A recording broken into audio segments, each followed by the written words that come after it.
நம்ம பார்க்கிறோம். முதல் வசனத்துல பார்க்கிறோம். இதுல சொல்லப்பட்டதான அந்த 5 வசனங்களுமே ரொம்ப முக்கியமான ஒரு வசனம்.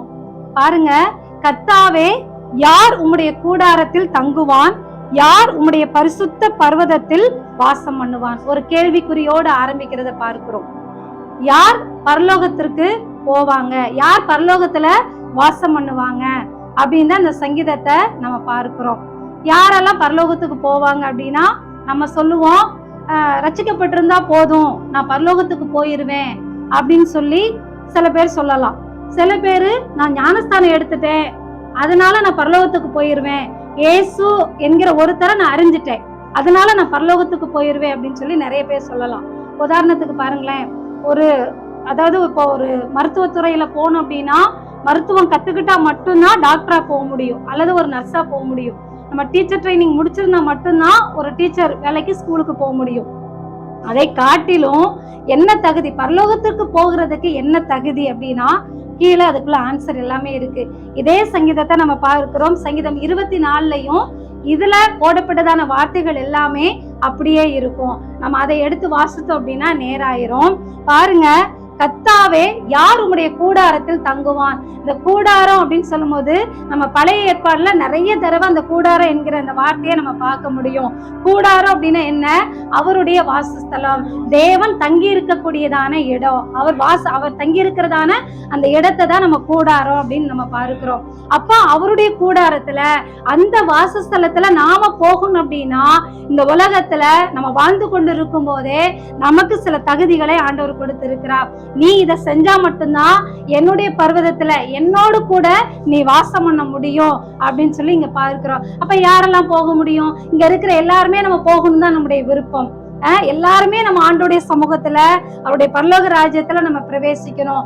அதுக்கு இங்க முன்னாடி நின்னுக்கிட்டு நம்ம பிரசங்கத்தை கேட்டாலோ அல்லது வேற நான் நல்ல காரியத்தை செஞ்சுட்டேன், நான் வாரம் சர்ச்சைக்கு போறேன், நிறைய நற்கிரிகளை நான் செஞ்சுட்டேன், அன்னதானம் நிறைய பேருக்கு கொடுத்துட்டேன். நிறைய பேர் பாருங்க, பிறந்த நாள் அன்னைக்கு அன்னதானம் கொடுப்பாங்க, அரிசி கொடுப்பாங்க. அதெல்லாம் ஒண்ணுமே இல்லை. நாம பரலோகத்துக்கு போகணும்னா ஆண்டவர் சில தகுதிகளை கொடுத்திருக்கிறார். அவருடைய அடிச்சுவடுகளை முதலாவதாக நம்ம என்ன பண்ணணும்னா நம்ம பின்பற்ற வேண்டும். பாருங்க, என்னென்ன தகுதிகளை ஆண்டவர் சொல்லி இருக்கிறார். முதல்ல உத்தமனா நடக்கணும், நம்ம வாழ்க்கையில உத்தமம் இருக்கணும். முதல்ல பாருங்க, உத்தமனா நடக்கணும், நீதியை நடப்பிக்கணும், மனதார சத்தியத்தை பேசணும். அடுத்து பாருங்க, தன்னுடைய நாவினால புறங்கூறாமலும் தன் தோழனுக்கு தீங்கு செய்யாமலும் தன் அயலான் மேல் சொல்லப்படும் நிந்தையான பேச்சை எடுக்காமலும் இருக்கிறான். அதற்கு கீழே நிறைய வசனங்கள் சொல்லப்பட்டிருக்கிறது. முதல்ல பாருங்க, உத்தமனா நடக்கணும், நம்ம வாழ்க்கையில உத்தமம் இருக்கணும்.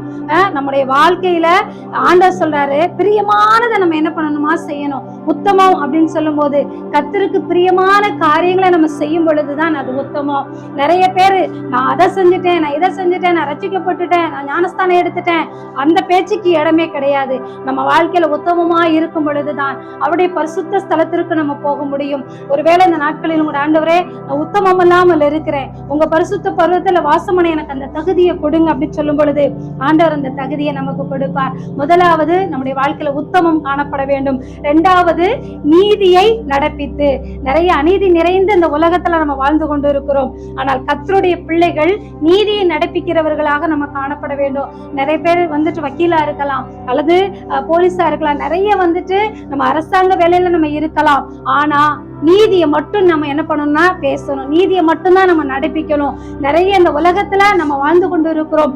ஆனா அநீதியான காரியங்களுக்கு ஒருபோதும் நம்ம என்ன பண்ணக்கூடாதுன்னா துணை போகக்கூடாது. அநீதியான காரியங்களை நம்முடைய வாழ்க்கையில செய்யக்கூடாது. முதலாவது நம்ம நீதியை நடப்பித்தோமானால் அவருடைய கூடாரத்துல தங்குகிற அந்த பாக்கியத்தை நமக்கு கொடுப்பார். தேவனுடைய நீதியை நம்ம என்ன பண்ணணும்னா சார்ந்து கொள்ளுகிறவர்களாக நம்ம இருக்கணும். இந்த உலகத்துல நமக்கு நிறைய வேலைகள் ஆண்டவர் கொடுத்திருக்கிறார். அந்த வேலையில நம்ம உத்தமத்தோடு நீதியோடு நம்ம இருந்தோம் அப்படின்னா கர்த்தருடைய பர்வதத்துல நம்ம வாசம் பண்ணுகிற அந்த கிருபையை பெற்றுக் கொள்ளுகிறோம். அடுத்து பார்க்கிறோம், மனதார சத்தியத்தை பேசுகிறவன் தானே.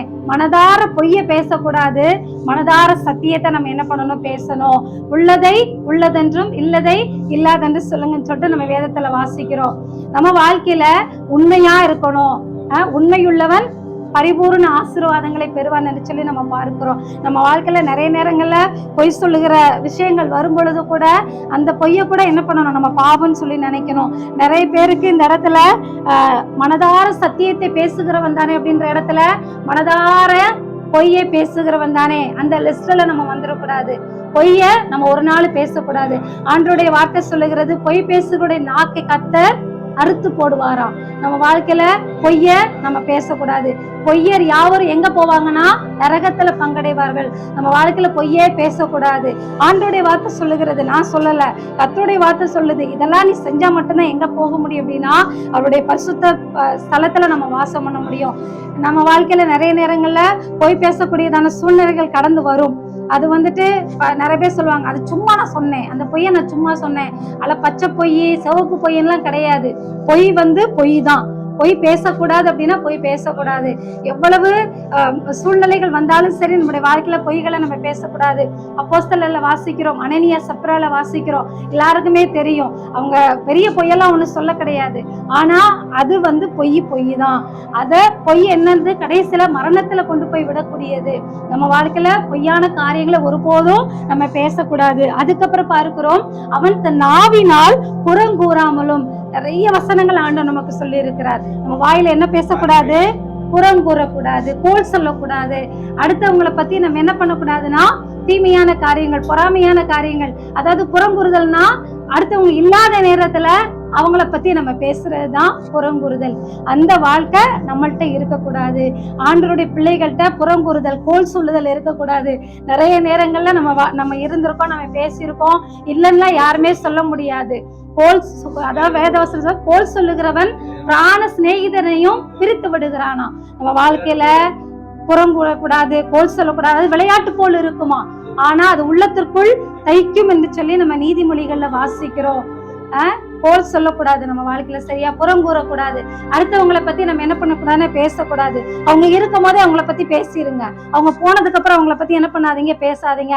நம்ம வாழ்க்கையில இருக்குது, நம்ம அதுல இருந்து என்ன பண்ணணும்னா நம்ம மனம் திரும்பணும். ஆண்டோடைய சமூகத்துல கேளுங்க, ஆண்டவரே என்னிடத்துல இந்த பாவம் இருக்கிறது, ஆண்டவரே என்னை மன்னிங்க, இனிமேல் அந்த பாவத்தை நான் செய்ய மாட்டேன்னு சொல்லி ஆண்டோடைய சமூகத்துல அறிக்கை இடுங்க. கர்த்தர் அதை என்ன பண்ணுவார், நமக்கு மன்னிப்பார். அடுத்து பார்க்கிறோம், தன் தோழனுக்கு தீங்கு செய்யாமலும் தன் அயலாமே சொல்லப்படும் நிந்தையான பேச்சை எடுக்காமல் இருக்கிறான். நம்ம வாழ்க்கையில நம்ம தோழனுக்கு என்ன பண்ணக்கூடாதுன்னா தீங்கு செய்யக்கூடாது. என்ன பண்ணக்கூடாதுன்னா நம்ம என்ன பண்ணக்கூடாது, நம்முடைய நெருங்கிய நண்பர்களுக்கு ஒரு நாளும் தீமையான காரியங்களை நம்ம செய்யக்கூடாது. ஏன் அப்படின்னா அது நம்முடைய ஒரு ஃப்ரெண்ட்ஷிப் என்கிறது நம்முடைய உறுப்பு போல, நம்முடைய சரீரம் போலதான் அந்த ஃப்ரெண்ட்ஷிப்ன்றது. அவங்களுக்கு ஒரு நாளும் நம்ம தீமையான காரியங்களோ புறங்குறுதலான காரியங்களோ அவங்களுக்கு தீங்கு செய்யக்கூடியதான காரியங்களை நம்ம ஒரு நாள் செய்யக்கூடாது. நம்ம நினைக்கலாம், இதெல்லாம் ஒரு மேட்ரா, இதெல்லாம் செஞ்சாதான் நான் பரலோகத்துக்கு போக முடியுமா அப்படின்னா, இது நான் சொல்லல, பரிசுத்த வேதம் சொல்லுகிறது. இதெல்லாம் நம்ம செஞ்சா மட்டும்தான் நீ அங்க வர முடியும் அப்படின்னு சொல்லப்பட்டிருக்கிறது. அதனால இந்த காரியங்களை அதுல ஆண்டவர் சொல்லி இருக்கிறதான அந்த வார்த்தைகளை நம்ம கேட்டு என்ன பண்ணணும்னா அப்படியே கீழ்ப்படியும் போது பரலோக ராஜ்யத்துல பிரவேசிக்கிற அந்த பாக்கியத்தை நாம் பெற்றுக்கொள்வோம். அடுத்து பார்க்கிறோம், ஆகாதவன் அவன் பார்வைக்கு தீர்ப்பானவன் கர்த்தருக்கு பயந்தவர்களையோ கனம் பண்ணுகிறான். ஆணையிட்டதில் தனக்கு நஷ்டம் வந்தாலும் தவறாது இருக்கிறான். ஒருத்தருக்கு நான் இதை கொடுப்பேன் அப்படின்னு சொல்லிட்டு நீங்க ப்ராமிஸ் பண்ணிட்டீங்க அப்படின்னா அதை கொடுத்துருங்க. நான் இதை தர்றேன் அப்படின்னு சொல்லிட்டு கொடுக்காம இருக்காதீங்க. தனக்கு ஆணையிட்டதுல நமக்கு நஷ்டமே வந்தாலும் சரி, அதுல எனக்கு எவ்வளவு இழப்பீடு வந்தாலும் சரி, சொன்ன வார்த்தையை நம்ம என்ன பண்ணணும்னா காப்பாற்றணும். ஒருத்தவங்களுக்கு ஒண்ணு கொடுக்குறேன் அப்படின்னு சொல்லிட்டு கொடுக்காம இருக்காதீங்க, அதை கொடுத்துருங்க. அதுலதான் ஆண்டவர் பிரியப்படுகிறார். ஆகாதவன் அவன் பார்வைக்கு தீர்ப்பானவன். கர்த்தருக்கு பயந்தவர்களை நம்ம முதலாவது என்ன பண்ணணும்னா நம்ம கனம் பண்ணணும். ஒருத்தருக்கு ஒருத்தர் கர்த்தருடைய சமூகத்துல வரும் பொழுது ஒருத்தர் கனம் பண்ணுங்க. அவங்களுக்கெல்லாம் நான் பிரைஸ் லார்ட் சொல்றதா, அவங்களுக்கெல்லாம் நான் மதிக்கிறதா அப்படின்ற ஒரு பழக்கம் நம்முடைய வாழ்க்கையில என்ன பண்ணக்கூடாதுன்னா இருக்கக்கூடாது. கர்த்தருடைய பிள்ளைகள் ஒருத்தரை என்ன பண்ணணும்னா நம்ம கனம் பண்ணணும். ஏன் அப்படின்னா அவங்களும் ஆண்டோடைய பிள்ளைங்க தான். அவங்கள ஒருத்தருக்கு ஒருத்தர் நம்ம கனம் பண்ணும் பொழுது அந்த ஆசீர்வாதங்கள் நமக்கு உண்டாகும். ஆண்டோடைய ஆலயத்துல பிரவேசிக்கும் போதே ஒரு மாதிரி சைடா திருப்பிக்கிட்டு போகாதீங்க. ஒருத்தருக்கு ஒருத்தர் ஆண்டவருக்கு நன்றி செலுத்தி விட்டு ஒருத்தரை பார்க்கும் போது ஒருத்தர் என்ன பண்ணுங்க, கர்த்தருக்கு ஸ்தோத்திரம் என்று சொல்லி அவங்களோட உங்களுடைய ஐக்கியங்களை நீங்க வைங்க. ஏனோ தானே என்று சொல்லி அல்ல, கர்த்தருக்கு பயந்தவர்களை நம்ம கனம் பண்ணும் பொழுது அந்த ஆசீர்வாதங்கள் நிச்சயமாக நமக்கு என்ன பண்ணும், கிடைக்கும். இங்க அதைத்தான் பார்க்கிறோம். கர்த்தரை கர்த்தருக்கு பயந்தவர்களையோ கனம் பண்ணுகிறான். நம்ம என்ன பண்ணணும்னா கர்த்தருக்கு பயந்தவர்களை ஒருத்தருக்கு ஒருத்தர் நம்ம கனம் பண்ணும் பொழுது அந்த ஆசீர்வாதத்தை ஆண்டவர் நமக்கு கொடுப்பா. ஒருத்தருக்கு ஒருத்தர் பார்த்து மதிச்சு அவங்களை என்ன பண்ணுங்க, பேசுங்க. அடுத்து பார்க்கிறோம் 5வது வசனத்துல பார்க்கிறோம், தன் பணத்தை வட்டிக்கு கொடாமலும் குற்றமில்லாதவனுக்கு விரோதமாய் பரிதானம் வாங்காமலும் இருக்கிறான். இப்படி செய்கிறவன் என்றென்றைக்கும் அசைக்கப்படுவதில்லை. தன்னுடைய பணத்தை என்ன பண்ணக்கூடாதான், வட்டிக்கு கொடுக்க கூடாதான். நிறைய கிறிஸ்தவர்கள் என்ன பண்றாங்க, வட்டிக்கு கொடுக்குறாங்களா இல்லையா அப்படின்னா நிறைய பேர் கொடுக்கதான் செய்யறாங்க. அது பாவம் அப்படின்னு ஆண்டோடைய வார்த்தை சொல்லுது. தன்னுடைய பணத்தை வட்டிக்கு ஒரு நாளும் ஆண்டோடைய பிள்ளைங்க கொடுக்க கூடாது.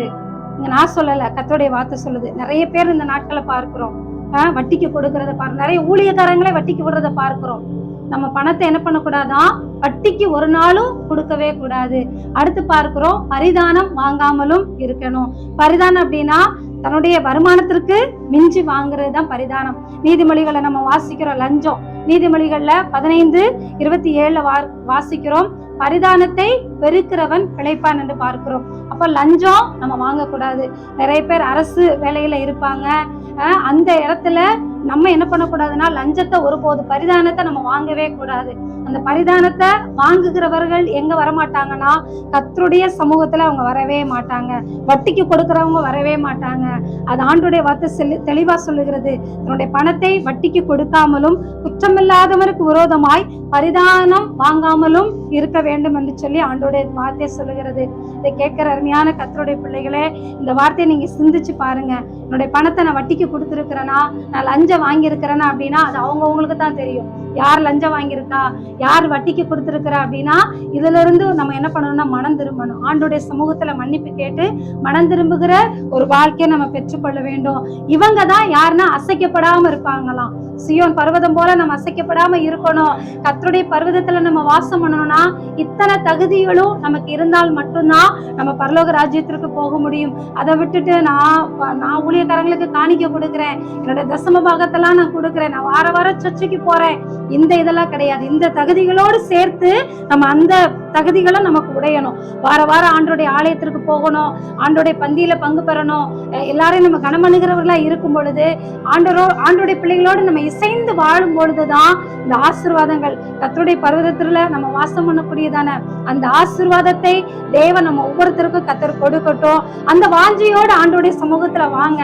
ஏனோதானா என்று சொல்லி அல்ல, நம்ம இப்ப இந்த வாழக்கூடியதான வாழ்க்கை என்பது எங்க போகணும் அப்படின்னா சியோனில அவருடைய பரிசுத்த பர்வதத்துல நம்ம வாசம் பண்ணுறதுக்கு தான் இந்த உலகத்துல நம்ம வாழ்ந்து கொண்டு இருக்கிறோம். எவ்வளவோ பாவங்கள் நம்மளை நெருக்கி வந்தாலும் சரி, அந்த பாவங்களை எல்லாம் உதறி தள்ளிவிட்டு ஆண்டவர் நமக்கு நியமித்திருக்கிற ஓட்டத்துல அவரை நோக்கி ஓடுங்க. அந்த உலகத்தில் உள்ள மனிதர்களை பார்த்தல்ல, இயேசுவை நோக்கி நமக்கு நியமித்திருக்கிற ஓட்டத்துல ஓடும் பொழுது கர்த்தருடைய பரிசுத்த பர்வதத்துல வாசம் பண்ணுகிற அந்த கிருபையை உங்களுக்கும் எனக்கும் ஆண்டவர் நிச்சயமாய் தருவார். இந்த சங்கீதத்தின் மூலமா கர்த்தர் நம்மளை ஒவ்வொருத்தரையும் ஆசீர்வதிப்பாராக.